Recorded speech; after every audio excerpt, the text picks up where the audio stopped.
Hello, I'm Alyson Grange, coming to you from Durban, South Africa. Today we have a special show for you, Resurgent Africa. Amid the coups and the crises, there are many positive stories from Africa that often get overlooked, but not on this show. Today we take you to Libya to show how they are rebuilding a year after Storm Derna. And we meet a troupe of comedians who are ruffling political feathers in Uganda. All this and much more. This is Resurgent Africa, where we give you a glimpse into the lives of the people who call this vibrant continent home.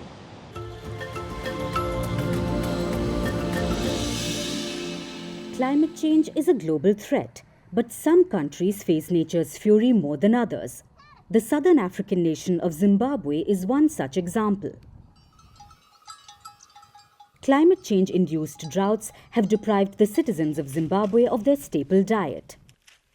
The drying basins have decimated corn and millet crops in the country, and this has affected the farmer community the most. We didn't harvest any crops this year. We are only able to survive because of the money from baobab fruits. We are only able to buy corn and salt only. Cooking oil is a luxury because the money is simply not enough. Sometimes I spend a month without buying a bar of soap. I can't even talk of school fees or children's clothes.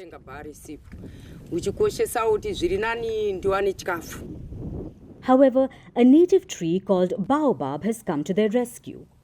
Much to Zimbabwe's luck, the popularity of baobab fruit is growing worldwide.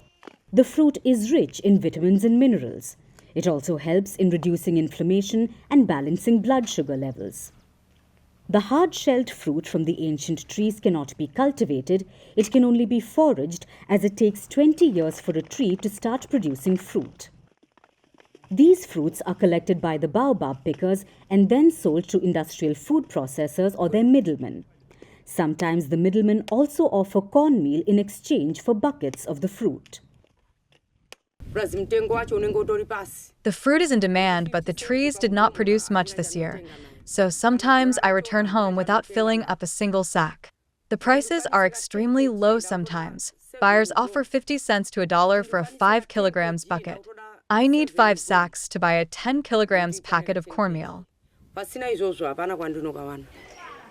Baobab has consumers across continents.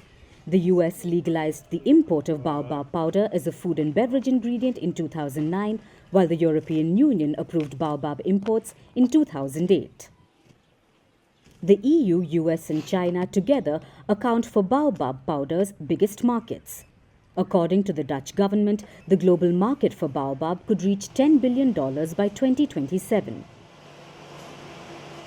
When you go to most countries, they've actually been able to establish a commodity exchange. I think that actually helps in terms of ensuring that there is fair valuation of those commodities, and that the ordinary farmer or the woman, the women and children who are actually collecting these baobabs don't get shortchanged at the end of the day. Because currently, it's really the people that are actually buying with greater leverage, because there's no market to determine issues of pricing of those baobabs. The presence of gigantic baobab trees in abundance in the rural areas of Africa has turned the region into a vital supplier of the fruit. These trees are found from South Africa to Kenya to Senegal. According to government export agency Zimtrade, Zimbabwe alone has about 5 million baobab trees. Zimbabwe's food processing plant is a reflection of the growing industry. Inside the plant, the baobab pulp is bagged separately from the seeds for various uses. Meanwhile, outside the factory, the hard shells are turned into biochar. This ash is given to farmers to make organic compost, which improves soil fertility. Zimtrade is now also looking at partnering with rural women to set up more processing plants. For drought-hit Zimbabwe, baobab has found new meaning. It is a means of survival. Yet the people of Zimbabwe don't keep all the baobab fruits for themselves. They leave the smaller fruits for wild animals like baboons and elephants, continuing their age-old tradition in a fast-changing world.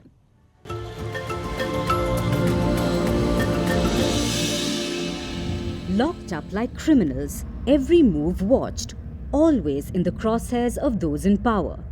Such is the fate of anyone daring to criticize the government. Yet, the courage of these voices of dissent is unbreakable.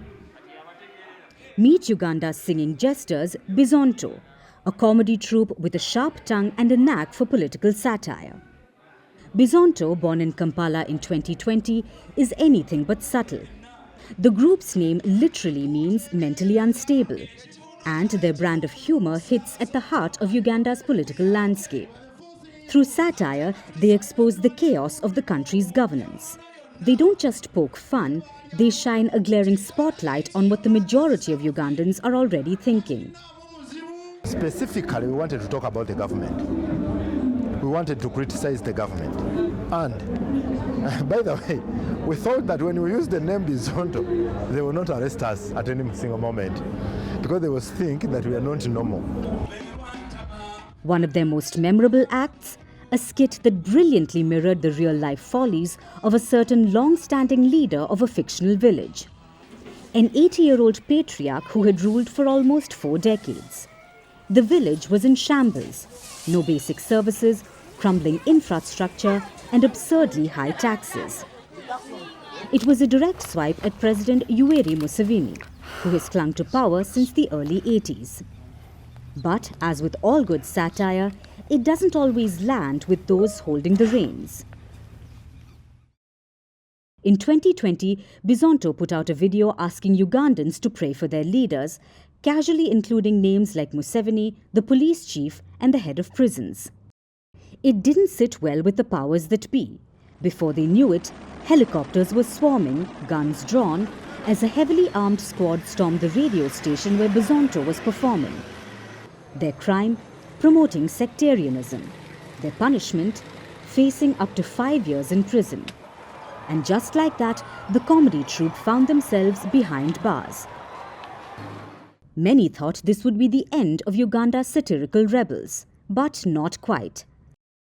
Thanks to the magical powers of social media, #FreeBizonto quickly became the rallying cry across the country. While they were counting days in jail through tally marks on the walls, outside, their fan base doubled overnight.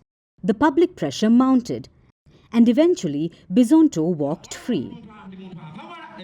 Their skits resonate across generations, from 20-somethings to septuagenarians, all eagerly tuning in to watch these mentally unstable clowns speak truth to power. One audience member remarked that Bizonto captures the struggles of ordinary Ugandans, from corruption to potholed roads and hospitals devoid of medicine. The laughter, cheers and hoots from the crowd make it clear that Bizonto is onto something. The show generally it has been massive and interesting. Otherwise, I may say it has been more educative to the youth side also. There is a certain script that Bizonto comedy tried to pull out. As for the troupe, they admit that their time in jail was a rude awakening. But it hasn't dulled their determination. "We never gave up," one member said, "because we knew we were on the right side of history." And for Uganda's rulers, that's the punchline they never saw coming.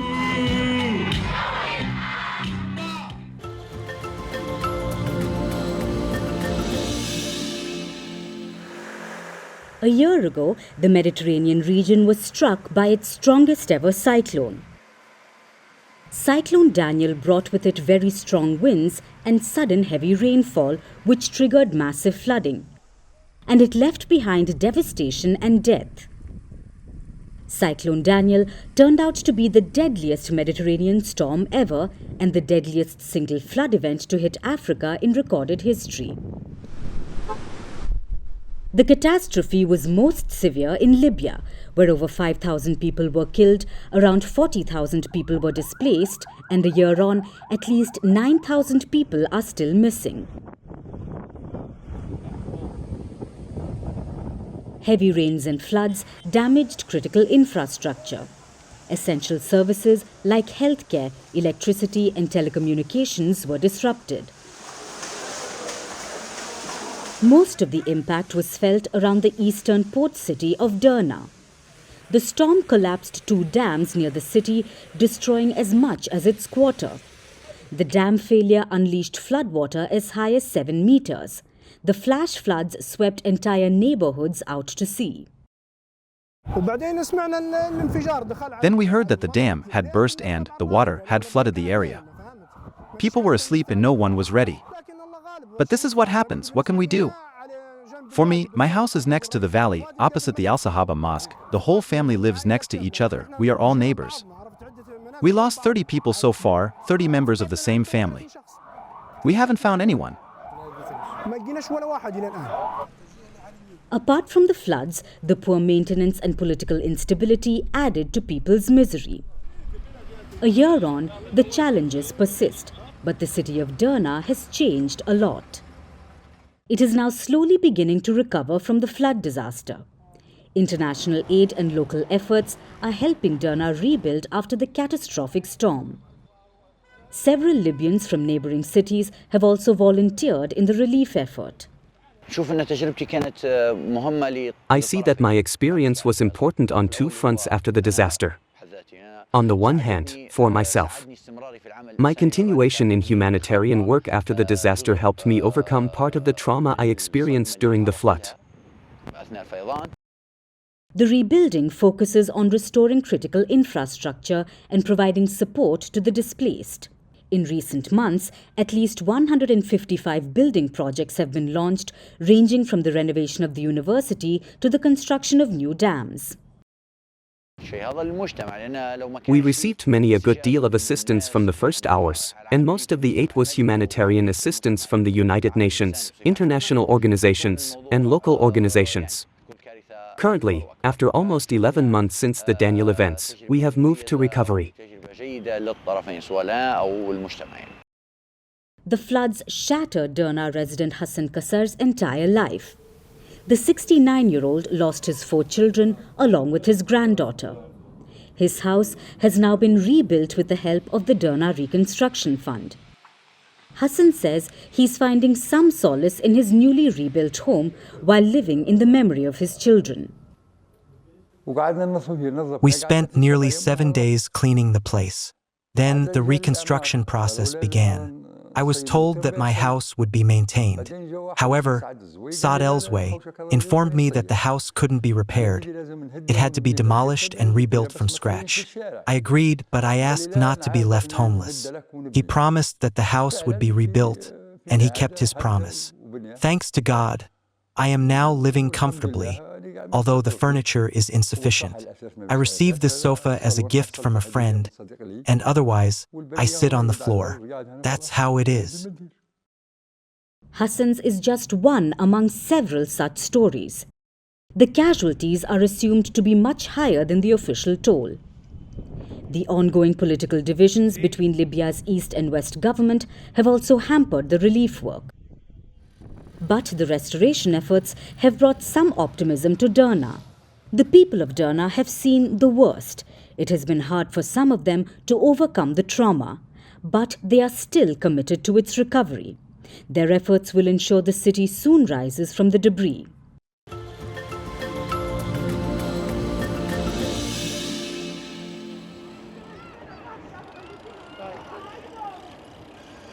There is a unique freedom in riding a bicycle. The wind in your face, the steady rhythm of your pedals, the world unfolding beneath your wheels. For many in Cape Town's Khayelitsha township, the simple joy seems distant. But hi, my name is Cindy Mavundla, and I'm the bicycle mayor of Cape Town. Is changing that, especially for young girls. Mavundla grew up in Khayelitsha, a sprawling township of makeshift homes far removed from the city's affluent suburbs. He has seen how limited opportunities can be, especially for girls. Majority of girls in the township, they are not given much sport options, and we have always seen that bicycle has the potential of changing lives. And that's when he launched the Khayelitsha Cycling Academy in 2022. The vision was to get young people, particularly girls, into cycling. Girls cycling here in Khayelitsha is one of the best things. we're encouraging more girls to do cycling, encouraging more girls to be more involved in cycling. And I believe that we're doing history for our township, Kailicha. We're doing history for Cape Town, and we're doing history for South Africa. So one afternoon, he led a group of girls through the township streets, many riding for the first time. Nervous laughter filled the air. And as one girl mounted her bike, she wobbled and fell. Mavundla was there. "You're almost there," he said gently, helping her up. "Now push hard." You're almost there. So now push hard. Cool. And moments later, with cheers from her friends, she was cycling proudly, hands raised in triumph. We have seen so much difference in the community, the impact that we have made to young girls in the township, and we have an influx of other girls that want to come and ride. For Mavundla, these small victories are what it's all about.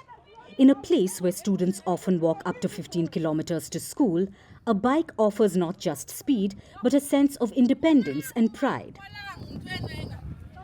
His academy now has 30 members, and more girls are signing up every day. From there, the project has grown for over 5 years. I think we used to track that on the main road in Woodstock. There's about 500 cyclists that you see on a daily basis, and that number now has grown to over 1,000 cyclists that you see. And it's something that is really fascinating for us. But Cape Town's cycling culture has a long way to go. As of now, only 1% of daily commutes are done by bike, and cycling infrastructure is sparse. Mavundla and other bike mayors like him are pushing for safer bike lanes to protect the growing number of cyclists. Cape Town's cycling infrastructure is not safe. As you can see, a car, a very expensive car, a metal box, parking illegally but also dangerously.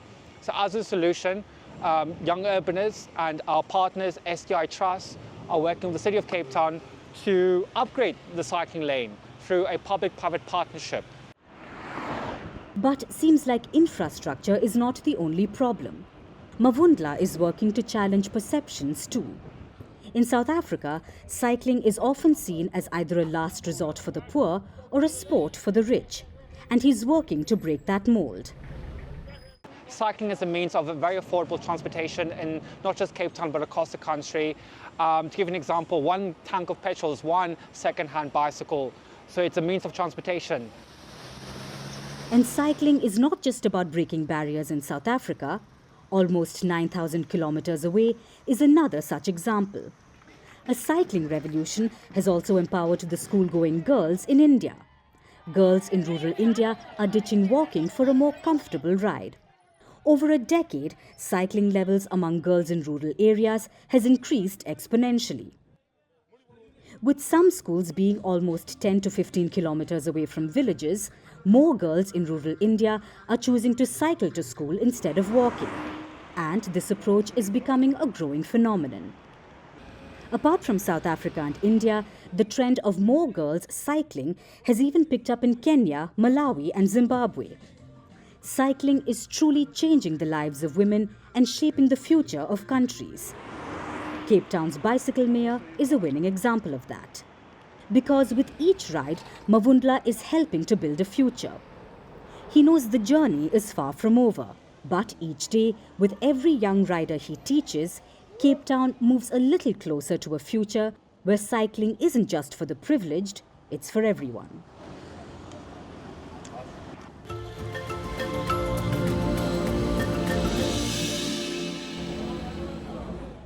In the heart of Zimbabwe, a quiet revolution is unfolding on the rich soils of Talana Farm, 100 kilometers west of Harare. And at the helm of this transformation is a determined farmer, Willard Zireva, who, against all odds, is striving to make Zimbabwe a global hub for blueberries. His story begins in the 1990s when Zireva bought his farm freehold, long before the land seizures shook Zimbabwe's agricultural sector. So, while others faced uncertain futures, Zireva had a vision. He saw the potential in the fertile land, the perfect climate, and the growing global demand for a superfood, blueberries. But like many dreams, his came with challenges that seemed insurmountable. To plant his first crop, Zireva had no external support and relied entirely on his savings. And even though Zimbabwe's blueberry production had doubled in recent years, the barriers to finance were unyielding, especially for black farmers like Zireva. Nevertheless, Zireva pushed forward, planting 12 hectares of blueberries. Each hectare came at a staggering cost, at least $100,000. Though the expenses piled up, Zireva's resolve remained unwavering. If funding is available, it is a massive growth opportunity. And he was right. His farm, small by global standards, had the potential to export much more to global markets. But the demand far outweighed the supply, which was marred by financial constraints. We export to the UK. We have an export going to Germany for the first time next week. The bulk of our crop actually goes to Asia. And when I say Asia, I should be saying Far East. It goes to Malaysia, Indonesia, Hong Kong, Cambodia. Those are the main markets at the moment. But the journey is not Zireva's alone. Zimbabwe's blueberry sector has been growing, driven by a favourable climate and a surge in global demand. The country's horticultural exports exceed $100 million annually, with blueberries playing a key role. However, the lack of long-term finance has been a constant roadblock, leaving many farmers unable to expand or meet growing market demands. We are hoping that we can get funding next year to put in 8 hectares so that we go to 20. If we get more funding, because we are talking to various possibilities, we get more funding, we want to double the area, so to go to 24 hectares. The future of Zimbabwe's blueberry industry is bright, but it needs support. Farmers like Zireva dream of a day when concessional funding will allow them to transform their farms and push Zimbabwe's agricultural sector to new heights. His story is one of resilience, a testament to the power of belief in the face of adversity. With every harvest, Zireva is not just growing blueberries, he's nurturing hope. And so, with faith, grit and an unwavering commitment to the land, Willard Zireva continues to chase his dream, one blueberry at a time. And that's all we have time for on the show for today. Thank you for watching. Stay tuned to First Post.